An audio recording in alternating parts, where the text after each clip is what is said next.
I think it's even wrong to use the word consciousness because we make it a thing, we make it a noun. Yes.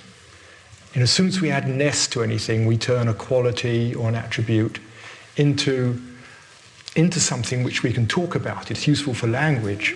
Yes, it becomes an object again. Exactly. A mental object. Yes. But so, can one talk about it all? Is there a better word that doesn't have that? The Tao? Or, well, I think we should not use nouns for it. Because as soon as we use a noun, whether it's Tao, consciousness, awareness, whatever, as soon as we use a noun, we're making it a thing, which implies we're beginning to look for another object, another form of perception. And so even the question, what is consciousness, which they're asking, to me is a wrong question. Because it's like there's that, we are knowing, we are conscious, then we're asking, what is it? We're looking for something other than what we are. The question immediately makes it into an object again. So I prefer to use verbs for it. Let's see what that sounds like. Well, I am aware, and there is awareing. I mean, what I know is we could call it awareing, there is experiencing. Consciousing doesn't work quite, but... Well, awareing, so you have to create a new word to get rid of the inherent error in nouns and so on. Yes, or even knowing. Knowing. I mean, knowing's a word we do have.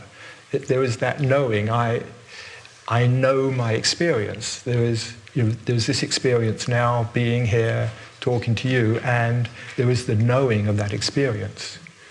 And that, to me, that's what we're referring to as consciousness. And that is, as you pointed out many times, that's what is always there, that is unchanging, just that knowing, or the knowingness.